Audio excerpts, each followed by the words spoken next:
IVM.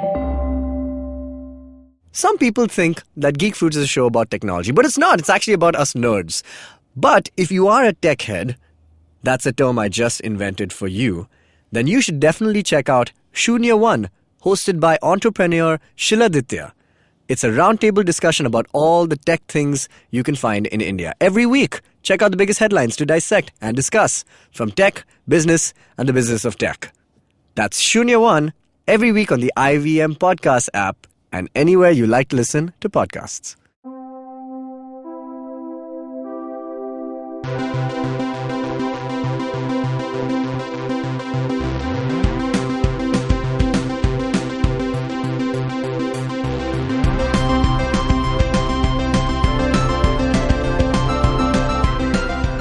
Hello and welcome to the Geek Fruit Bulletin, where we discuss the news and the not news of the day. Okay, and? That's it. What? Yeah, I'm doing clean intros now, Tejas. No, man, you can't go back on your whole thing. Your whole thing is about Yeah, how you I made feel like fun people of me. are misinterpreting our whole... That's not my whole thing. You made fun of me for ruining a way of how you used to start this show, this intro of the show. Yes, there was a And very you- specific way. You said that With a lot of I nuance, keep doing rhymes a lot of with, depth. with the words news and not news. Yes. At least it was a very definitive thing. Nobody knows what you do for the intro, and then you say, but there is a way. I Nobody knows what it is. weave I weave a web of information You know, and non-information. Listen, Dinkar, all you have to do is, you have to tell me, or you know what, don't tell me. You either give us some clues or not clues. and then we can take it from there. Yeah, see, this is why I stopped it. You ruined it. You ruined it for me. You ruined I'm intros actually for me. I'm okay with that, conceptually. Hence my clean intro. We also have... Speaking of intros, that's a segue. Nice. Speaking of intros, Okay, I was just going to go with... We also have Yeah. a guest in the studio today for our bulletin. Okay. It's Is that Laxmi. my- Hi. Hi, is that, I was just wondering if that's my cue to speak. Yeah. that is your cue Yeah. to speak. How are you, You, Lakshmi? you could have spoken at any point of time within this in intro. fact, I was hoping you'd interrupt us a lot before Yeah. this. But you No, followed I the... just, This I was wasn't just the- very intrigued by the news and not news. I was trying to come up with some puns, but I can't do it. It is puns, right? Yeah. Thank you. No, it's not puns. It's you've been doing rhymes. They're not even Rhymes. puns. Yeah, you Yeah, know, I mean- puns, rhymes, you know what Yeah. it is. No, Hey, no, one those- second. those are rhymes. Out of the three of us, who has had a history in slam poetry? That's right, Yeah. Lakshmi. Yes. So, Lakshmi, thank you for joining us on our Thank you so much for having me. Geek Yeah. Fruit Bulletin. It was a random happenstance, Yeah. but we appreciate it nonetheless. Thank you so much. Thank you for having us. You've been an ardent listener of the show. Yes. I'm not going to quiz you on anything. Thank you. Because I like it when the compliments are true in my head. No, I mean, I could just add on to that. Like, for me, Geek Fruit is like a ready reckoner, like a no bullcrap reference, you know, like Yes. that you go to it and you get honest, unbiased. Like, you know, even if it's like criticizing something like The Boys, Yes. which Which- you painstakingly watched. And Oh, I he remember did. from the bulletin, yeah. I'm yet to watch it, though. Oh, okay. Nothing is The giving me more only pleasure. qualms I have with you is you all spoil everything. We do spoil But we do everything. indicate that we are going to spoil it. I mean, Yeah, like, so I mean that's. But do you think I'm going to stop listening to it even if you indicate that? It's, well, there is a point to that. I mean, like, Yeah. I feel most people who want to go for just plain reviews go Correct. to like YouTube and Yeah, watch like that's short right. explainer Yeah. videos. Since a podcast medium is, you know, a lengthy format. Correct, yeah. I mean, if we don't spoil and get into the nitty gritty of it, then I feel like we're missing out on something. Yeah, and it saves me then a lot of time to judge what I want to watch, what Exactly. I don't want Yes. to watch, and Wait, so are you saying you listen to the episodes regardless of whether there's spoilers in it or not? yeah, because okay, I'm going to tell you, I'm a very, very generic content consumer. Okay, like if you ask me, Likewise. like if you ask me about the DC movies, I'll just be like, Wonder Woman, the only one we're yeah, watching. no, but yeah, it's just that I like listening to things about shows Yeah. that are worth my time, because I'm like, okay, if I'm going to painstakingly watch a show, that's so I'm more of a, you know, going for a comfort kind of shows. Let me get into this. Yeah. You listen to the episode and then decide whether you're going to watch it or not? Yes, because most of the shows that you all cover are not the shows that are on my list. I see. So it gives me a I think lot that of makes Interesting. sense. Yeah, I so- would do that as well. Why have Yeah. we not gotten feedback like this on the episode before? We should get more listeners Because on we the show. we had one listener and she's here now. Yeah, that's true. Yeah. Okay, don't ruin it. Don't ruin it. No. Oh my God, Lakshmi, if you're here, Yeah. who's going to listen to this Listen to episode? this episode. I guess I'll just ask people and more people. Because even- Geek Fruit is something I recommend to my students as well. Wow, you have So, students? Yeah, I teach And media you're recommending students. this show to them? No, I'm honestly it's telling great, them thank that I don't want to see. So when I ask them to write a review, they Yeah. come come up with this very, neutral standpoint. Like, this show was this, that. I don't want information. I want what you think about it. I want what You want a it hot makes take. you feel. That's what you want. Honestly, if you're not giving hot takes in this economy, then where are you really going I with love your it. criticism? That's a right? hot take. That's a hot take right there. So, Boom. like, every time I look at their assignments, I'm like, in this economy, so I just started asking them to listen to Geek Fruit, see how that works. thank and you. a That's lot of good. them really like it. We so. might take some metadata from you later. Yeah, definitely. Okay, this is great. So, Laxmi, what do you do apart from giving hot takes in this economy? Tell us a little bit about your background. So I come from a very non-geeky background, to be very honest, who then chose to become a geek about literature. Nice. But I'm not a fan of classics. So if you ask me to read like classic literature, I might doze off. But I am more into the contemporary literature, Nice. how digital literature is working. Wow. Everything that's emerging and is not being written about is my thing. So Tell I us- want to tell us about that digital literature. In this Digital economy. literature in this economy is, so honestly, like there are multiple forms of it, right? So digital humanities itself is a huge stream, and Yeah, in explain that. What all comprise? Correct. So digital humanity is technically. technically, as per my understanding, because there are multiple interpretations of it. Right. So it's about how computing technologies have then come up into humanities and both have supplemented each other. So yes. you have, for example, a podcast is a part of digital humanities as a discourse. You have digital Nice. storytelling. What we're doing right now is creating a discourse about digital humanities using its own tools. This is meta AF. Very meta. Very Love meta. It. Love it. So you have all of these. So then what happens when we, create more tools in digital humanities? How are they used? For example, a podcast being used to teach, how are they working in classroom settings? Right. How are they working in the entertainment setting? Oh, so you're saying you are legit recommending this podcast as like material, like as Yeah, as definitely. external Because resources? what happens is I've realized students are being constantly told that their attention spans are lesser. Yeah, I hate that. Like it's being By the told way, to Dinkar, you. Sorry, I'm so sorry. It was Yeah. worth it. Sorry, go Yeah, ahead. I get It it. was a But now you know why I was not pitching in before. I'm so sorry. So Please it's continue. great. So basically, they're being constantly told that your attention span is less, or there's only a certain kind of content that you're going to enjoy. But I kind of want them to expand their horizons, see what's beyond their textbooks, right? Because Right. honestly, the textbooks that are state sponsored have rubbish. nothing.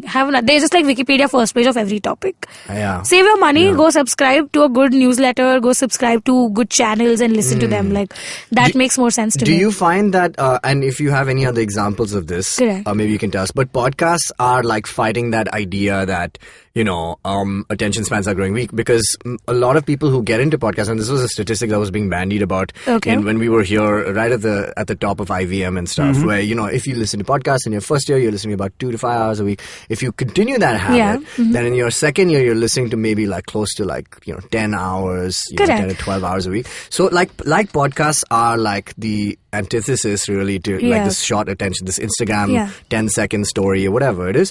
Are there any other forms that you are telling your students about that encourage like the deeper learning format, or is it like documentaries? So- What is it? Yeah, ironically, I do ask them to watch TED Talks. Sometimes I don't subscribe to them, like the ideas that are most of the time mentioned or the way they are conducted. But in the end, it's all about how are you trying to look at information. My task is to get them to process different sources of information. So your book is not your ultimate truth, right? So there are multiple truths that exist. So if somebody, for example, if you've heard Chimamanda Adichie's talk, that's my favorite. I recommend it to everybody. Right, what's it's it called? The Danger of a Single Story.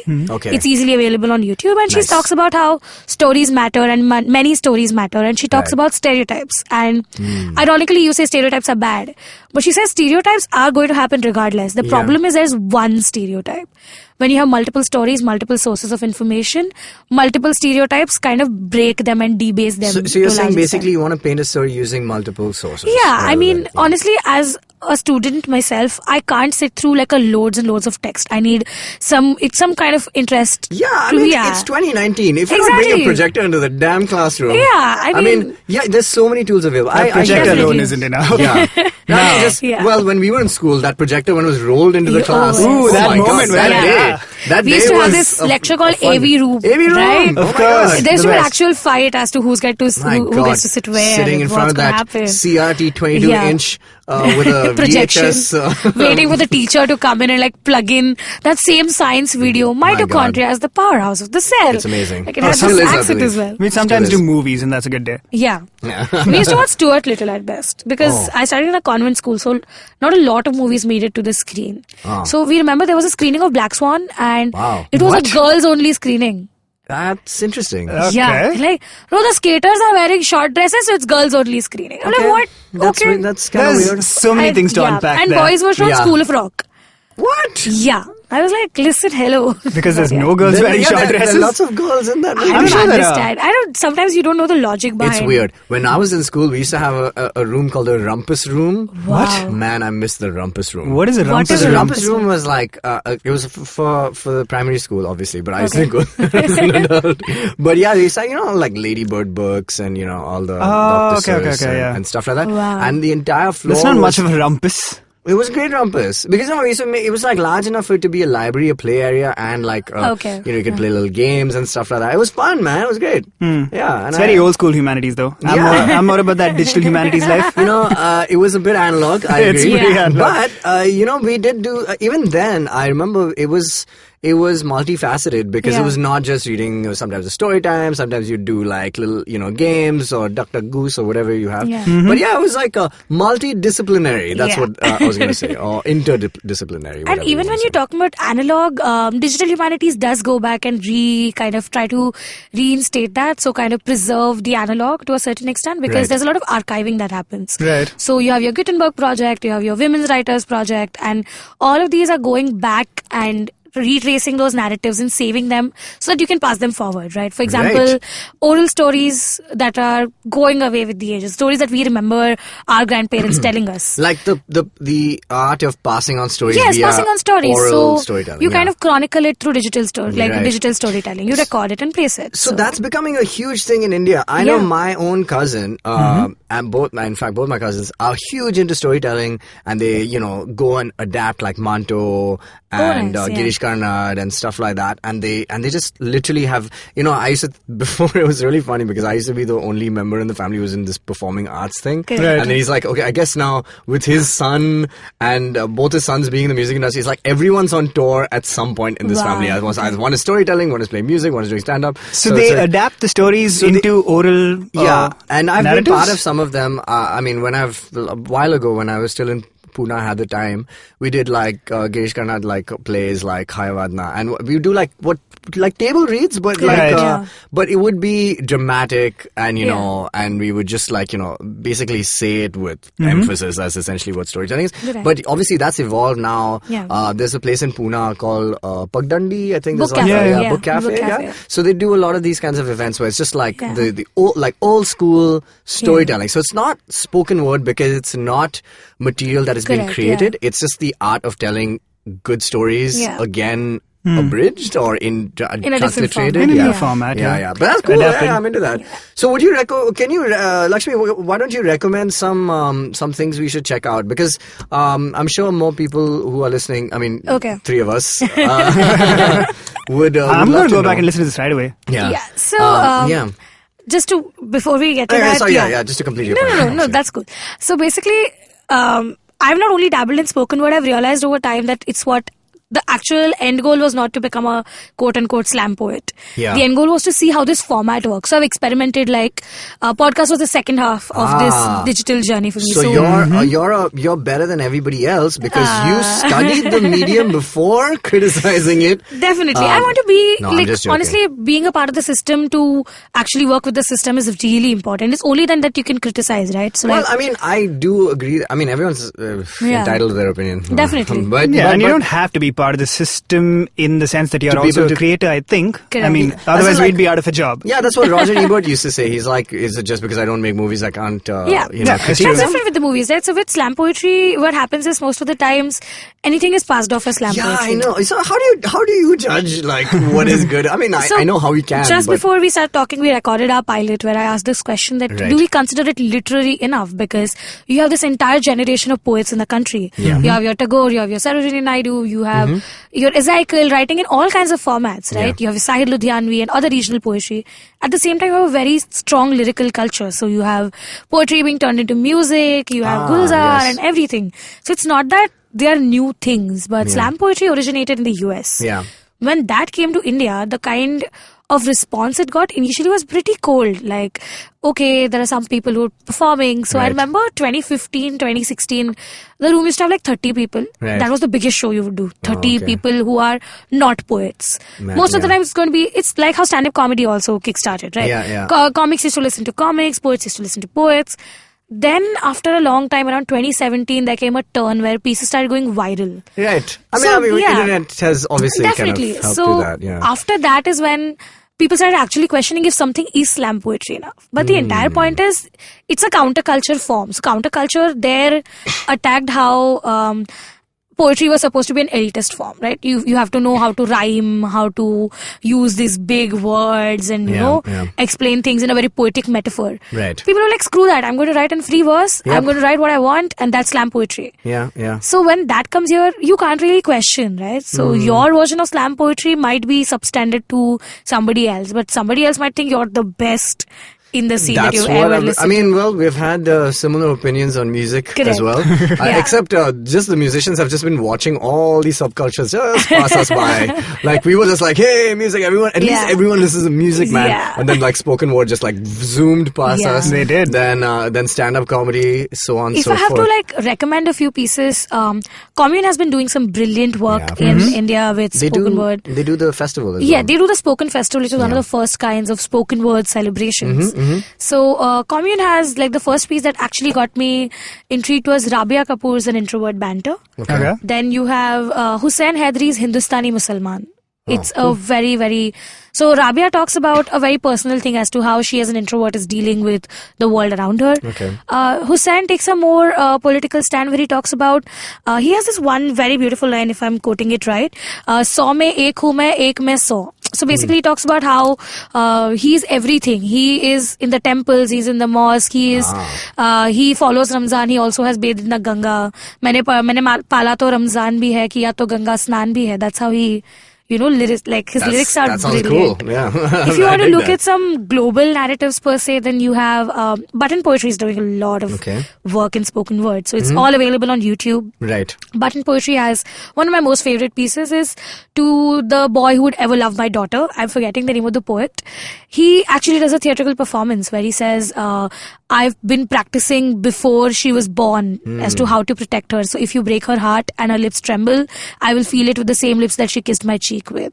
So if I put her, the ear that I put on her mother's belly when she was in will tell me immediately if something is going wrong. Right. And I've practiced all my life to how to practice my kill shots better. Oh. And the plot twist, Sweet. the very brilliant plot twist to that is in the end, when you think the poem is over, you're like, oh, that was so cool.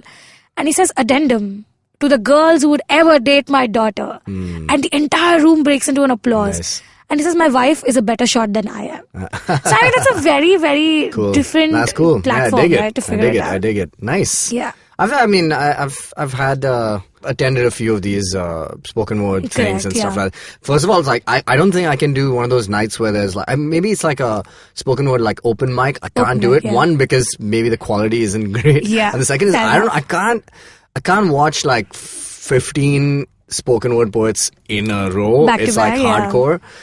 Is that online or in the room? In the room. Really? Online, I feel like in the room I can, online I wouldn't. No, you know what I mean? I think it's the opposite for me. I can keep watching, like, man, YouTube is like the rabbit hole, man. Like, you can just keep finding I good suppose stuff. so. And the quality is like, you can find good stuff there. Here, I mean, it's like in a room, it's like, I'd rather go for like how we do music, where there's 2 artists or 3, That's what Commune and that's Anide's it, poetry is trying to do. Okay, I'm not. Do artists do sets as well where Yes. you do multiple? Yeah, man. Yes. I haven't seen one of those. Yeah, I have one complaint about the spoken word scene. I know everybody wants to shit on me for this, but every time I see somebody doing something really emotional, but they have in one hand a mobile phone and they're just like moving their head from right to left just to look at the phone and then repeat. I'm just like, it feels like, first of all, when musicians obviously sing, obviously lyrics are much easier to remember because you've placed in according to rhythm and definitely. things like. But like, I'm just like, that's the part of the art form. You don't see stand-up comedians like look at the stand-up comedians have notes on their hands. Yeah, right? they do that. I mean, some stand-up comedians also go on with. But I can't see it, man. So that's the whole point. Like, I can't take you seriously. First of all, because there's such a huge connotation of it looks like you're looking at your phone. I feel like that's a judgment you're bringing because of what you're used to as a performer. No, it's not about just me, man. It's about like when I watch, and I've seen like, obviously like Phil K, Sarah K, live and all that stuff, man. And when you watch them, it's like they've learned. I mean, that's your craft. That's your job. Definitely. You learn your bits, right? And you go up, whether it's theater or stand up or music. I don't know if that's their job, is what I mean. Like, it's not as much a performance heavy thing. Spoken word, I think, is very performance driven. So I don't think slam poetry, if you're reading it from like a book which you have written and it's your piece and blah blah blah, then that's part of the visual iconography of maybe. Then like, why isn't a phone? Man, because it just doesn't resonate as well, man. Like it first, like I No, said, that's there's the a thing, bad connotation I don't know of if that looking at ever your takes phone. away from me. Yeah, maybe that's it. Of looking at your phone while something's in most going. contexts, looking at your phone is not great. Yeah, it is. So that connotation's already been set. I was looking at my phone for I was like just most going to of say the that. I'm looking for a segue to say it. Please just say it. Speak your please. mind. But I'm just saying, so that already exists. And then the second thing is that, as it were, if it was a funny thing, then it works better. But if it's like really serious and you're going like this, but let me just check my phone, and then like this, I'm just like, so that's been my only like thing. And I know it's a really nascent medium right now in India, so it's kind of evolving. I have not like a justification, but an answer to that is that most of the times poets are often testing their material first before they actually give it to a portal. Understood. So the place where you'll see them do it without a phone is when that's actually being taped or it's being produced for a channel. Most of the people. Haven't you seen enough YouTube videos with people where with phones? People do have phones. That's true. So, for example, if you're performing for a portal like Commune or an Unrace poetry or a Spill then poetry, they won't have. It's a ground rule that you have to know your piece by heart before you walk in. I'm saying like use a teleprompter, man. Like it would be perfect. Teleprompter? Yeah, absolutely. Man. I feel like a teleprompter would detract more. No, I'm saying because then you're constantly looking at the teleprompter. I'm saying if you're shooting it for a thing, and if you don't want to use a phone, just use your. But I get, if it's shot in front of a live audience. I say use Definitely. cue cards. Old school. Have like a very, with giant very cards interesting. going like. I've done that. Yeah, it's fine. We were doing a piece with Commune, and it was for an actor who was doing a particular event-based piece. So he was like, listen, I can't learn this by heart. Like, I don't have the time, I don't have the space. Right. So we printed these huge A3 size sheets of paper. Yeah, that works. It was like a stack of 13 to 15 with words written in like huge Arial, bold. And we were just every 5 seconds we used to like change and it's like we were that's doing old that. school SNL style, man. So, like where you don't, you won't have enough time to learn that stuff. So you just like. But it depends. Like if somebody is really passionate about a piece and the emotion to it, they definitely learn it by heart before they go on stage to perform it. Maybe I really need to attend more of these, but I get really fidgety. The thing with spoken word is also like that 15, 20 people performing. The thing with spoken word is also that it's visual as a medium. Absolutely, so that's my point. Your right? movement of your hands, your entire clenching and clenching like, also counts. I don't know if you've noticed this, but even in stand-up comedy, there's been like a noticeable reduction of comedians who use a microphone, like a physical like mic, and most of them being mic'd up, and then so they can gesticulate, and that's cool. I actually really like that because it allows for it to be more like visual. But like every time I see this, I'm just like I don't know. I want to take it seriously, but it's like difficult. I don't know. Blah. It's never bothered me, is what I mean. So I feel like, I don't know. That's you're a digital humanities guy. What can I say? I'm a digital human is what I am. Oh God, yeah. All right. Let's wrap this up. Lakshmi, thank you so much for being here and educating us, man. This is cool. We talk trash most of the time. And we will continue to. And we will continue to. But now I really look forward to listening to more, quote unquote, trash talk. But if it's going to come in that like light, so nothing like it. I mean, people are waiting for more. No, this is cool because you've actually given us some new information. Otherwise, we keep coming in here after watching like movies and going like, you know what? But there should be more of this, bro. Yeah. I'm just like, no. Mostly we criticize movies for having the actors look at their phone for the dialogue, and we're like, just come on, learn the lines, man. Thank you so really much. took me out of it. No problem. Lakshmi, good luck. Can people follow you somewhere? Yes. I'm at @literary chills on Instagram. Literary chills. Yeah, it's a Brooklyn Nine-Nine meets literature reference. Nice.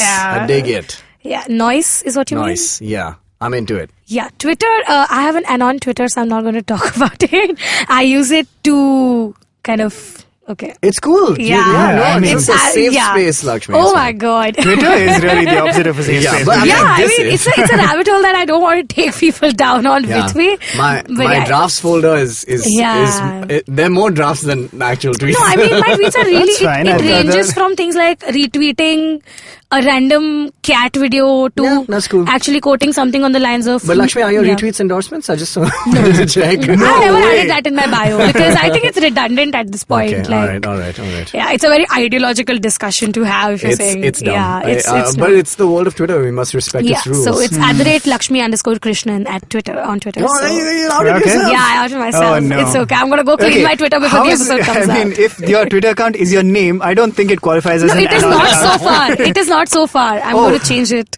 I see. Right now it's a different What handle. if that's already taken? Yeah, I though? know. It's You're not just going. taken. Are you sure? Yeah, I'm sure. How do you know? That's because she has that one as well. Yeah. I see. So All right, nice. it's I a dig little it. less active. That's the only. Yeah. So when I will switch, I'll make the switch. That's okay. Okay, cool. All right, cool. Yes, I'm Yeah. into it. All right, Yeah. Lakshmi, thank you so much for being here. Thank you so much for having me. Thank you. Thanks for listening to our show as well.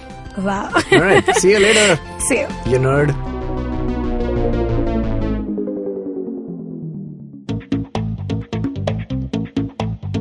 Advertising is dead. Yep, you heard me right. Advertising is dead. We're all in the content business now. Let's not call it news, TV, radio, etc., etc. It's all content, and we're in the middle of this weirdly exciting phase where all the borders and lines that have been drawn over decades has been swept away by this lovely thing called the internet. We're a show where we don't dwell on just the stuff that is now, but rather the wider stuff about advertising, media, content, and the whole goddamn circus surrounding it. Tune in every Tuesday for our weekly unboxing of the mystery box we used to call advertising. I'm Varun Dugirala, co-founder and content chief at The Glitch, and this is my new podcast, Advertising is Dead. Do you have a night routine? Well, everyone has one. And the to-do list usually looks like this. Brush your teeth, set that alarm, get into your pajamas, and switch off those screens. But here's one more to add to that list. Tune into the Positively Unlimited podcast for a dose of positive action and tips on how to build powerful mindsets. Episodes out every Monday on the IVM Podcast app, ivmpodcast.com, or wherever you tune into podcasts.